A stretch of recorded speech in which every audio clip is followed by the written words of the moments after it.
반갑습니다. 그 브람스를 끝내고 그리고 또 저번 시간에는 그 카운터 테너, 카스트라토 그 얘기 잠깐 했고요. 그러니까 오늘은 간단히 복습을 좀 하고 그 다음에 이제 베토벤으로 들어가면 되는데 제가 게으른 면도 있고 그리고 또 아직 정리가 안 된 부분이 있어서 저번 시간에 대한 복습을 조금 다른 형태로 하게 될 것 같아요. 일단 저번 시간에 말씀드렸던 그 카운터 테너하고 그 카스트라토들 그거를 말씀드리자면 없어져라. 그 카스트라토 그 얘기했던 거고요. 제가 카운터 테너 부분을 아직 못 올렸어요. 못 올린 이유는 저는 기본적으로 알프레드 델러 같은 그 1세대 카운터 테너들하고 그 다음에 뒤를 이었던 그 마이클 찬스나 아니면 우리가 다 사랑하는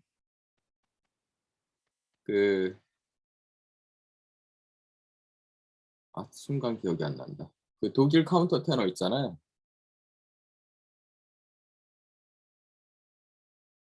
미치겠다. 하여간 그런 2세대, 3세대 그 정도까지 알고 있는데 그래서 카운터 테너 요새 어떤 상황인가 좀 볼라 그랬더니 와 새로 나온 카운터 테너들이 왜 이렇게 많아? 처음 들어보는 카운터 테너들이 너무 많은 거예요. 그래갖고 지금 그 오빠들 중에 좀 추천드릴 만한 카운터 테너가 누가 있을까? 라고 생각해갖고 이제 이렇게 저렇게 그 독일 카운터 테너 안드레아스 숄 저는 그 숄을 지금까지 제가 발견한 거로는 카운터 테너들 중에 가장 완벽한 퍼포먼스를 보여주는 가수라고 생각을 하거든요. 근데 그 이후에 또 후배 세대들이 무럭무럭 올라와 갖고 모르겠는 카운터 테너들이 너무 많은 거예요. 그래갖고 지금 들어보느라고 그 정리가 안 됐어요. 그래갖고 지금 제가 못 올리고 있습니다. 카운터 테너는. 그래서 지금 올린 거는 첫 번째 부분은 그 악셀 리핀이라는 그 트래블, 보이 트래블이죠. 보이 소프라노. 왜 그 성악에서 아이들을 그 캐스트레이션을 하려는 생각을 왜 했을까라는 기본 아이디어를 좀 이해하시라고 보이 트래블들이 이렇게 아름답습니다. 목소리가. 그걸 이제 유지를 시키고 싶었던 거죠. 그리고 또 하나가 카이 토마스라는 영국 오빠인 것 같아요. 이 오빠도 마찬가지로 트래블, 보이 트래블. 그리고는 이제 현재 남아있는 유일한 기록이니까 알레산드로 모레스키가 실제로 노래했던 거. 음질은 굉장히 안 좋은데 인내심을 갖고 한번 들어보세요. 그리고 아예 그냥 CD 한 장이 통째로 옛날에 한번 나왔었거든요. 다 들으려면 괴로워요. 근데 아베 마리아 정도만 한번 듣고 마시든가 아니면 조금 난 좀 인내심이 있다 그러신 분들은 정말 인내심을 크게 발휘하셔서 CD를 좀 들어보시면 이렇구나라고 생각하실 것 같고 그 다음에 나와 있는 건 벌써 이게 오래전 영화가 됐네. 파리넬리라는 전설적인 그 카스트라토의 그 생애를 갖고 영화화 만든 게 있어요. 영화로 만든 게 있는데 그때도 이게 화제였죠. 왜냐면 데렉 리 렉인이라는 그 카운터 테너의 목소리하고 여자 메조 소프라노 목소리를 기계적으로 그러니까 컴퓨터로 합성을 해갖고 이 파리넬리 목소리를 냈거든요. 여자하고 남자 목소리를 합성을 해갖고 이제 그 목소리를 냈는데 그게 이제 화제가 됐죠. 그리고 실제로 들어보면 꽤 그럴듯하게 만들어졌습니다. 그 영화를 이제 보시면 되고요. 오늘 저희가 봐야 되는 건 뭐냐면 오늘 제가 이거를 썼어요. 그 Stories of My Life라는 제 재생 목록에 보시면 거기에 첫 번째 173라는 옛날에 그 연애했던 얘기 쓴 거고요. 두 번째가 Drake the Music Lover라는 그 제가 음악 어떻게 들어왔는가, 어릴 때부터 중고등학교 때 어땠는가, 그게 이제 2-1에 나와 있고, 그다음에 2-2가 Drake the Music Lover라는 제가 어떻게 서양 고전 음악을 듣게 됐는가, 이제 그게 들어있는데, 근데 서양 고전 음악 어떻게 듣게 됐는가 얘기하다 보니까 제가 첼로 소리에 반해갖고 이제 음악을 듣기 시작했다 그랬잖아요. 서양 고전 음악을. 그러다 보니까 이제 바하, 무반주 첼로 조곡, 그걸 이제 쭉 한번 모아봤어요. 그래서 이제 그거를 반갑습니다. 댓글을 만들어 봤는데, 대충 만들다 보니까 쉬운 2개 정도가 되네요. 대충 만든 게 이렇습니다. 대충. 처음에는 그 6개를 한꺼번에 다 이렇게 녹음을 한 그런 녹음들을 몇 개 올렸고요. 그 다음에 두 번째로는 그 1번, 2번, 3번, 4번, 5번, 6번을 각각 이렇게 한 연주들을 올렸거든요. 어차피 그 지금 음악 듣기 시작하시는 분들은 사실 이거부터 사실은 정리하고 가시는 것도 굉장히 중요해요. 왜냐하면 요새 흐름이 정확하게 드러나거든요, 이게. 요새 연주하는 흐름이 어떻게 바뀌고 있는지. 첫 번째로 보시면 일단 뭐 하다 보니까 제가 얘기하다가 글에다가 안드라스 쉬프라고 써놨더라고요. 그 첼로 주자를. 안드라스 쉬프는 피아노 치는 오빠고요. 첼로 주자는 하인리 쉬프입니다. 잘못 쓴 거고. 또 하나 지금 말씀드리는 중에 그 펭귄 가이드북 얘기를 하다 보니까 예전에도 그런 사람들이 몇 명 있었거든요. 펭귄 가이드북 아직도 나오냐. 그러니까 CD를 요새는 모으려는 목적보다는 유튜브 같은 거 찾아볼 때 이 곡에 대한 대표적인 명연주가 뭐가 있는가, 그거를 볼 때 참고하려고 이제 그 펭귄 가이드북을 챙겨보시는 분들이 있더라고요. 근데 이게 함정이 있습니다. 그 말씀을 드렸었는데 여기 그 얘기하면서도 2010년인가까지 펭귄 가이드북이 나오고 절판이 됐는데, 그럼 2010년 책을 사야 되느냐? 아닙니다. 그거 사면 안 돼요. 왜냐면은 2010년에 이미 CD들이 많이 안 나오기 시작했어요. CD 절정기가 이미 끝난 때거든요. 한참 지난 때라 CD들이 막 급격하게 나오던 CD들이 발매가 안 되기 시작한 지 좀 된 때거든요. 2010년이면. 그래서 근데 2010년에 펭귄 가이드는 그 당시에 계속해서 나오고 있는 CD를 중심으로 해서 리뷰를 해놨어요. 그러다 보니까 옛날에 그 전설적인 그 연주들이 다 빠졌습니다. 그러니까 영양가가 굉장히 떨어지죠. 가이드북으로서, 레퍼런스 북으로서 굉장히 떨어져요. 그래서 저도 체크를 해봤더니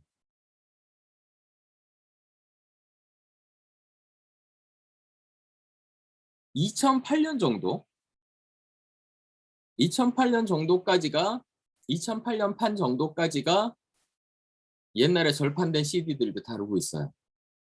그래서 펭귄 가이드북을 사려면 중고책으로 2008년 정도 판을 사는 게 좋을 겁니다. 최신판 영향가 없어요. 2008년 정도가 만약에 그 중고책으로 사야 되긴 하지만 펭귄 가이드북을 사야 된다면 2008년 정도까지가 의미가 있고요. 오케이, 오늘 얘기로 돌아가서 일단 제일 먼저 나와 있는 게 그 불멸의 아저씨 카잘스 오빠가 한 거 6개 통째로 돼 있는 음원이 있고요.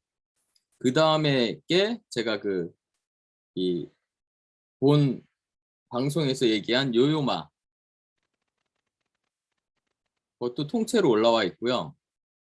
그 다음에는 히데미 스즈키. 히데미 스즈키는 그 바로크 첼로로 옛날 그 바로크 첼로와 그 연주법을 받아들여서 그 안노 빌스마 제작격이라 그랬잖아요. 나이는 비슷한 것 같은데 그러니까 히데메이 스즈키도 통째로 올라와 있고요. 그리고 또 하나가 재밌어요.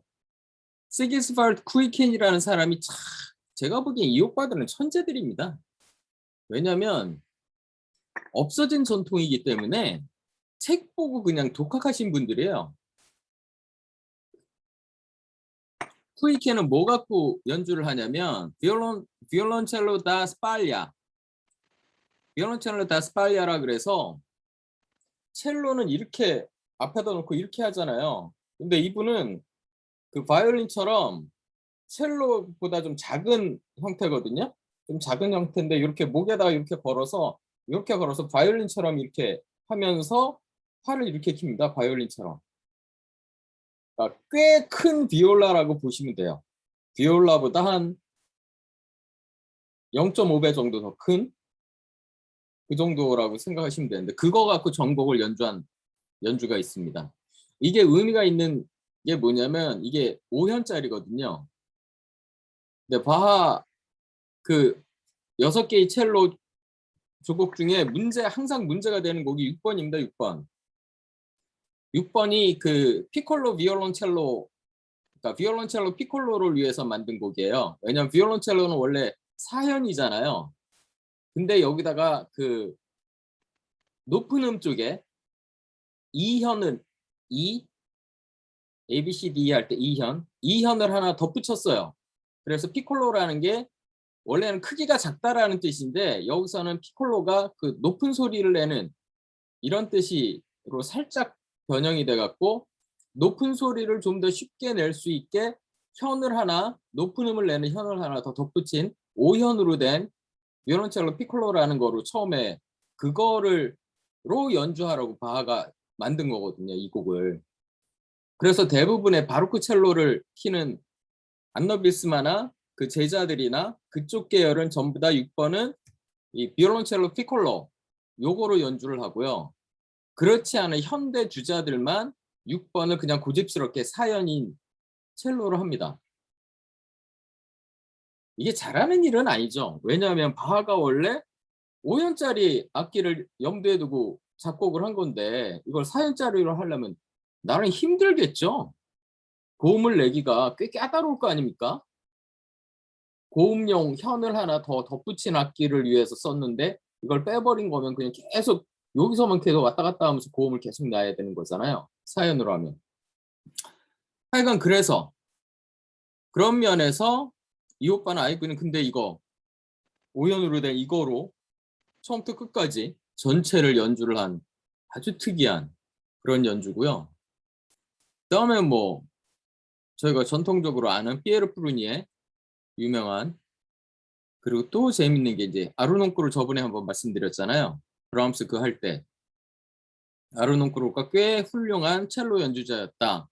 전곡이 올라와 있고 얍데어 린튼이라는 사람도 그 안너 빌스마의 후배격입니다.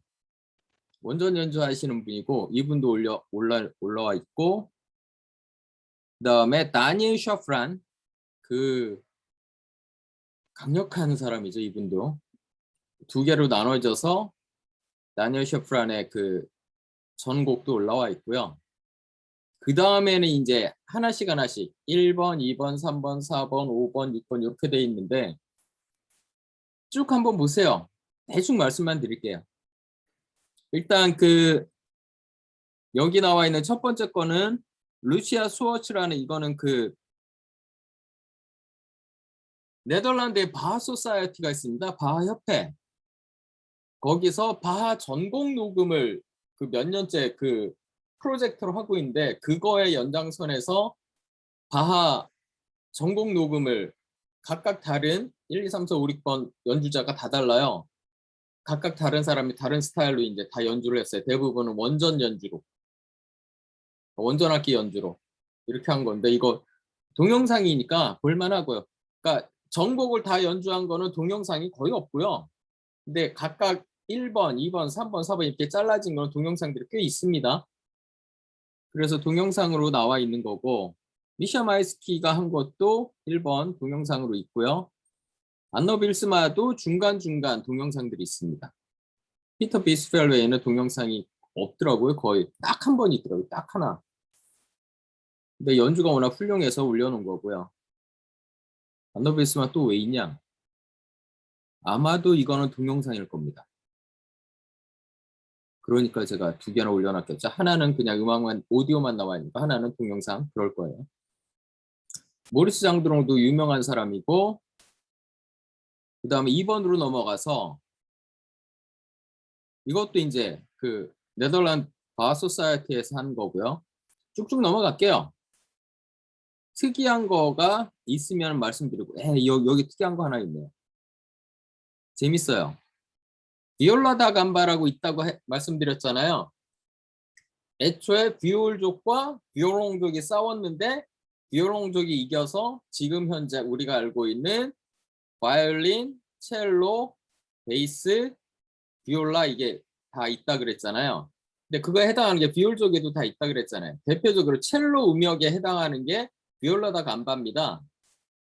근데 신기하게도 이 그 스페인 청년인 것 같은데 이 스페인 청년은 무슨 똥꼬집인지 첼로 용 그 곡인데 비올라 다 감바로 연주를 했어요. 이번은 재밌습니다. 한번 들어보세요.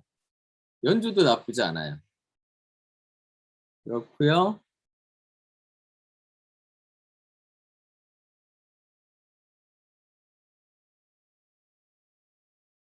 예, 그렇고 미션 마이스카 그리고 또 그 코비드 락다운 때 집에서 홈 비디오를 찍어서 이제 동영상을 올린 그런 것도 있더라고요. 그러니까 최근에 미샤 마이스키 모습을 좀 볼 수 있죠. 이제 머리 허예요, 이 오빠도.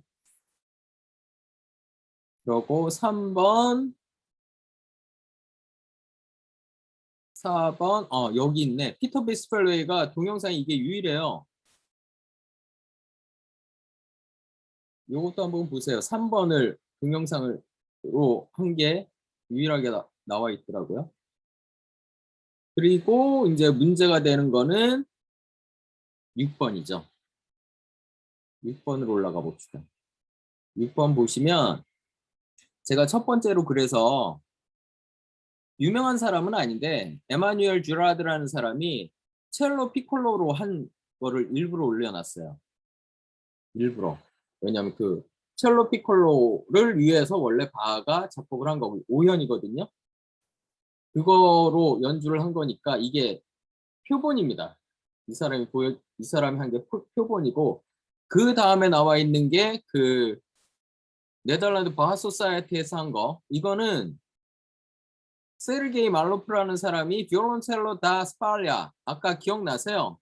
스기스파르트 구이켄이 했던 이 그 목에 이렇게 걸어서 어깨에 걸어서 이렇게 하는 거 이거 갖고 하십니다. 이것도 5현이니까 이것도 비슷하거든요.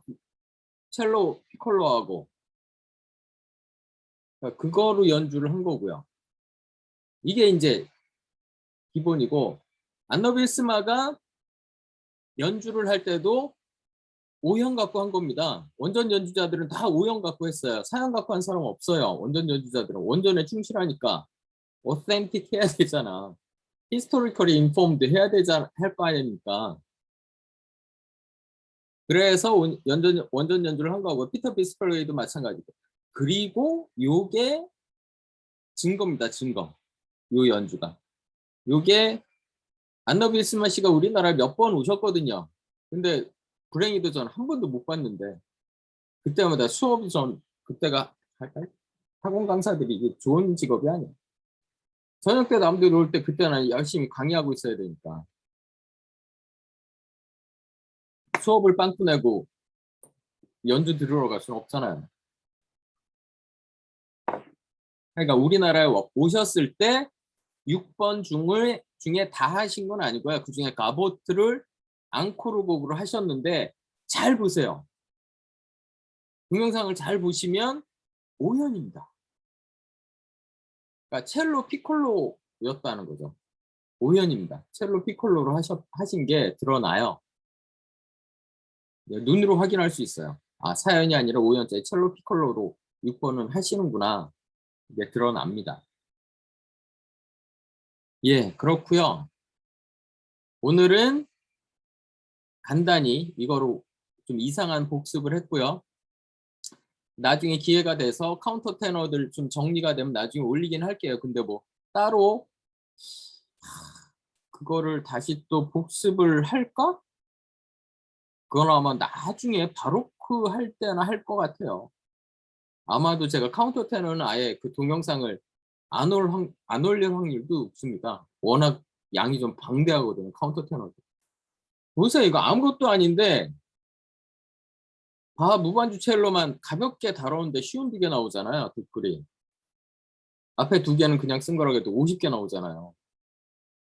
끔찍합니다. 오늘 한 것도 끔찍합니다. 사실. 이 베토벤으로 갑시다. 베토벤에 대한 뭐 일반적인 뭐 얘기 뭐 제일 사람들이 제일 많이 떡밥으로 던지는 게 그거죠. 뭐 할리겐 슈타트에서 뭐 유서 썼던 거. 귀 안 들린다. 사는 게 너무 괴롭다. 나 살고 싶지 않다. 죽을란다. 뭐 이런 징징 됐던 거. 그러다 나중에 마음을 바꾸죠. 어떻게 될지 모르겠으나 내 귀가 완전히 맛이 갈지 어떻게 될지는 모르겠으나 내 안에서 이 부글부글 끓고 있는 이 예술적인 이 나의 그 욕망, 이 부글부글 끓고 있는 이 가슴 속에서 끓고 있는 이건 다 토해내고 다 토해낼 수 있을지는 모르겠으나 최대한으로 토해내고 죽겠다. 그렇게 마음을 바꿔 먹어요. 그리고 이제 열심히 작곡을 해서 우리가 이렇게 괴로움을 당하고 있는 거죠. 그걸 이제 저희들은 다 봐야 되니까. 보고 듣고 해야 되니까 이제. 특히 또 댓글 작업을 해야 되는 저로서는 끔찍합니다. 왜냐하면 오늘 저희가 끔찍한 얘기 좀 해볼게요. 이런 얘기 다 필요 없고요. 저희 긴 말 안 하잖아요. 그러니까 브라함스 때는 챔버 워크부터 시작해서 간단하니까 하다가 나중에 그 오케스트라 워크로 갔거든요. 그런 방법이 그래도 브라함스 때는 그래도 좀 통했는데 베토벤은 그렇게 할 필요도 없어요. 그렇게 하는 게 이득이 없습니다. 왜냐하면 챔버 워크부터 시작해 봐야 스트링 쿼텟 24개거든요. 아니다. 18개인가 그렇거든요. 18개? 이게 뭐 간단합니까? 여기 솔로 피아노 뮤직 소나타 32개거든요.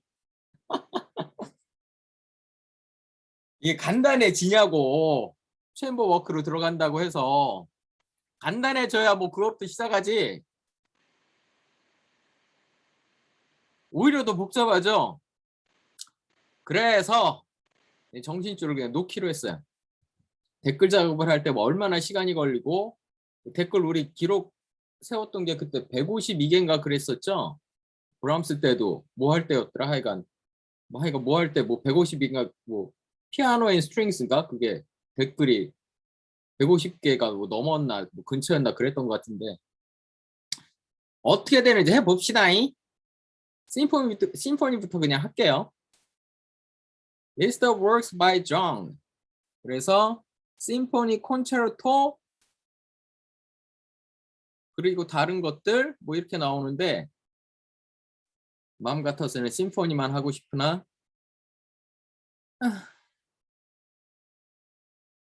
어머 세상에 징글징글한 놈들. 한 페이지에 딱 들어가네. 예, 이렇게 9개고요. 심포니 넘버 1 C 메이저, 심포니 넘버 2 D 메이저, 심포니 넘버 3 에로이카. E 플랫 메이저겠죠?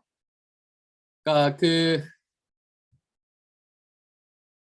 속된 말로 그런 표현 해요. 베토벤은 3번부터 들어야 된다 이런 얘기 하거든요. 무슨 얘기예요? 그러니까 3번 전거는 조금 하이든이나 모차르트의 영향에서 벗어나지 못한 뭐 그런 것들이 있다. 그러니까 3번쯤부터 자기 모습이 드러났다 이런 얘기인데 심포니가 그렇습니다. 3번부터 그렇고요. 그리고 또 피아노 콘체르토가 그래요.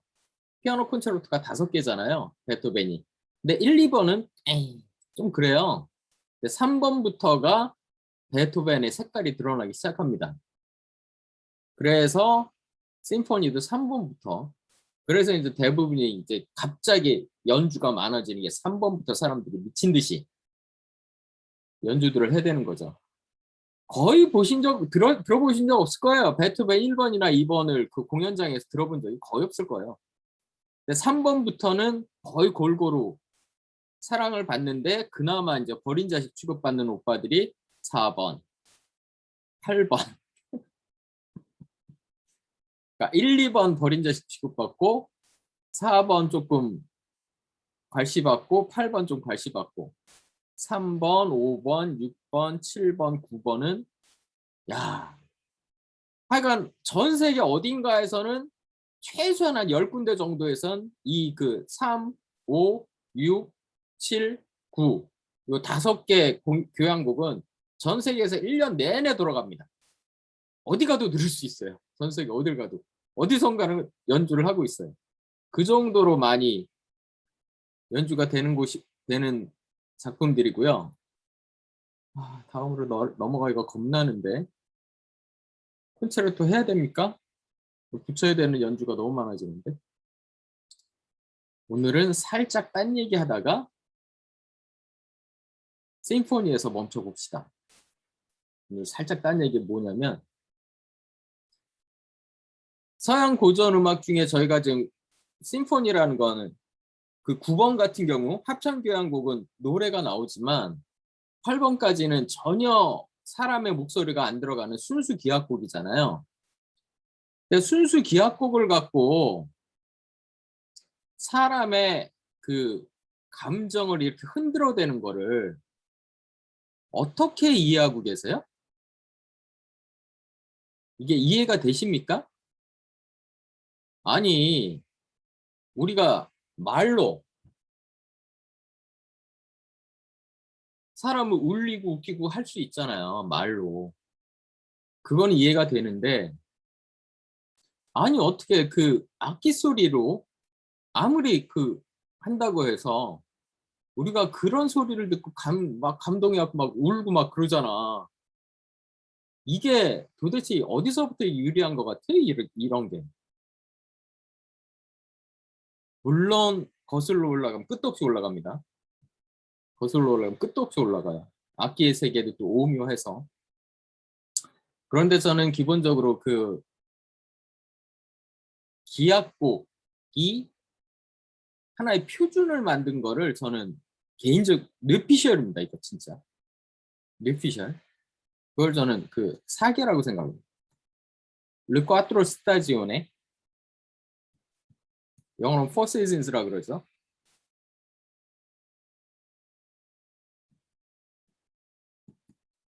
맞나? 자신 없어. 나 이태리어 몰라.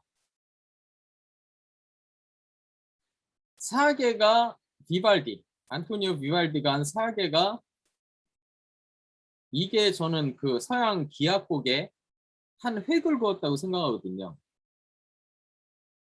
왜냐하면 잘 생각해 보세요. 봄이 왔다. 막 파릇파릇 막 그 꽃 피고 새울고 뭐 이런 장면. 이게 막 떠올라요? 사계 처음에 봄 띵띵띵띵띵 띵띵띵띵띵 그거 하면 떠올라요? 신기하게도 떠오릅니다. 이건 알람이네.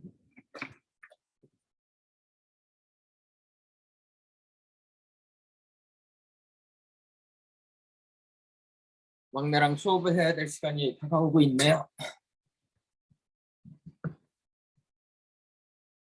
신기하게도 떠오릅니다. 그 봄의 정경이.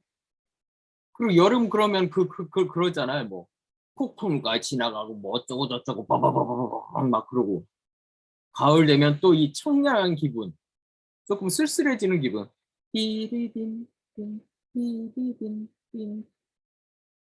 가 뭐냐면 그 음악이라는 게 별거 아니죠. 어떻게 보면 사계에 사실은 그 다 이게 그 아이디어가 다 들어가 있거든요. 그러니까 자연을 보고 우리가 느끼는 감정, 풍취, 혹은 자연의 모습을 이렇게 좀 흉내내 보는 거. 자연의 소리, 뭐 새소리 같은 거 대표적으로 바람 소리, 스산한 소리. 그러니까 자연의 소리를 좀 흉내내 보든가 그 자연에서 느껴지는 우리의 감정 같은 거 이런 거 표현해 보는 거죠. 근데 안토니오 비발디의 사계를 보면 그게 다 있어요. 자연에서 느껴지는 것, 그리고 그것에서 느껴져서 우리 마음에 이렇게 변화가 일어나는 거. 뭐 이런 게 사계에 다 들어있거든요. 그 다음에 기악곡들이 발전에 거듭하, 이거는 그 바이올린 콘체르토죠. 기본 성격은, 사계는 바이올린이 이끌어가는 곡이니까. 근데 콘체르토 그로서 뭐 어쩌고, 그거 복잡하니까 그거는 다 빼고. 하여간 근데 기본적으로 기악곡을 통해서도 거의 모든 게 표현이 가능하다. 꼭 보컬이 안 들어가도, 노래가 안 들어가도 그 많은 것들이 표현이 가능하다라는 거를 사실은 가장 앞장서서 보여준 사람들이 이태리 작곡가들입니다. 사실은 나머지 그 이태리를 제외한 나머지 유럽의 독일이나 프랑스나 영국이나 나중에 영국까지도 다 이태리 작곡가들 흉내낸 겁니다. 오페라는 기본이고요. 오페라도 비니시안 오페라, 베니스 오페라들이 쫙 퍼져서 이제 유럽에 전 세계로 퍼지거든요. 기악곡들도 나머지 나라들의 그 작곡가들이 목숨 걸고 연구를 합니다. 이태리 작곡가들은. 바하도 그랬고요. 바하도 평생, 바하는 기본적으로 그 교회에서 딱 목줄을 쥐고 있었잖아요. 평생. 가긴 어딜 가, 꼼짝 못하고 주말마다 그 곡을 뱉어내야 되는데 교회에. 어디 갈 수가 없잖아요. 지금처럼 비행기 타고 하루 만에 뿅 갔다 오는 것도 아니고, 옛날에는 이태리 같은 데 한번 놀러 갔다 오려면 기본 3달은 잡아야 돼요. 3달, 반년 잡고 가는 거예요. 옛날에 유럽 사람들이 여행한다 그러면 걔들은 딱 하나예요. 유럽 애들이 여행 간다 그러면 딱 뭔지 아세요? 한국 사람들 여행 간다 그러면 어디예요? 제주도죠. 유럽 애들이 여행 간다 그러면 딱 하나예요. 이태리에 무조건. 이태리 여행이 여행입니다. 유럽 애들에게 옛날에는. 가장 발달하고 볼 게 많으니까. 르네상스 이후로. 그러니까 이태리를 한 번도 못 가봤죠. 괴테는 아마도. 그랬을 것 같아요. 학자들이 보기에. 독일을 벗어나 본 적이 없는 것 같아요. 바하는. 근데 악보는 구할 수 있으니까. 평생을 그렇게 이태리 악보들을 보면서 연구를 합니다. 그래서 그걸 자기 협주곡이나 나머지에 굉장히 많이 받아들여요. 그런 전통들이 발전을 하다가 나중에 베토벤까지 가는 겁니다.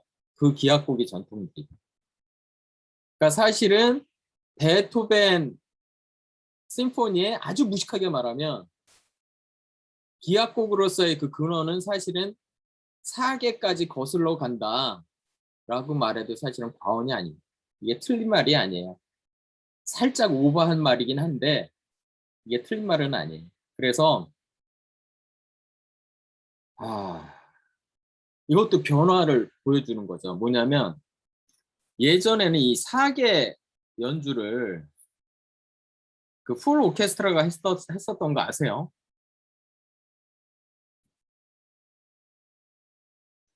이 100명이 넘는 오빠들이 사계 연주를 했어요. 미친 거죠. 근데 이걸 또 좋다고 좋아했습니다, 사람들이. 그러다가 historically informed performance가 받아들여지면서 악단 수를 극단적으로 줄이게 되죠. 지금 한 10명? 10명 플러스 마이너스예요.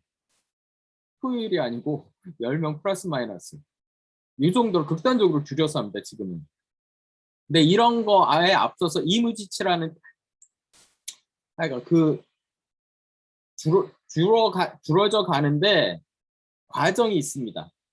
그러니까 Historically Informed Performance가 생겨나기 전에도 악단수를 줄여야 된다라는 원래 비발디가 써놨던 그 스코어에 맞춰서 악단수를 확 줄여야 된다라는 주장이 있었어요. 그래서 그거에 맞춰서 줄이다 지금 한 10명 정도로까지 확 줄인 겁니다. 이게 원래 비발디가 생각했던 그거. 그러니까 그 Historically Informed Performance에 어떻게 보면 전범을 또 보여주는 것도 사계예요, 사실. 그 변화 과정을 가장 앞서서 보여준 게 또 사계거든요. 그래서 제가 이것까지 하면 안 되는데 사계가 어떤 식으로 그 연주가 좀 변해왔는가, 그리고 대표적인 연주들이 또 뭐가 있는가, 각광받는 연주가, 그런 거 간단하게 앞에 올리고 그 다음에 베토벤의 연주들, 베토벤 교향곡 연주들을 좀 올려줄게요. 예상컨대 댓글이 한 기본빵으로 200개는 넘지 않을까요? 4개만 해도 저는 100개 올릴 수 있거든요. 정말 농담 안 하고. 제가 4개만 CD를 30장을 넘게 갖고 있었어요. 4개만 CD를 30장을 넘게 갖고 있었으니까 연주 찾아보면 저보고 찾으라 그러면 한 300개, 500개도 찾아낼 수 있어요. 들을 만한 곡으로만 따져도. 그렇게 많이 레코딩이 되는 레퍼토리입니다. 이 4개가. 최대한 줄여서 4개 먼저 올리고 그 다음에 베토벤 1번부터 9번까지도 변화들, 소위 말할 옛날의 그 전통파들의 그것과 혁신파들의 그것과 HIP, Historically Informed Performance 2파, 세 개의 파벌의 그 전쟁터라 그랬잖아요. 이게 세계 파벌이 전쟁을 벌이는 데라고. 그 현장을 생생하게 일단 그 느껴보실 수 있게 올려드린 다음에 그 다음에 다음 시간에 그걸 하나씩 리뷰를 하면서 이건 어떻고 이건 어떻고 얘기를 한 다음에 그 다음에 컨체르토로 넘어갑시다. 오케이? 수업해야 될 시간이니까 오늘은 여기까지. 빠이빠이.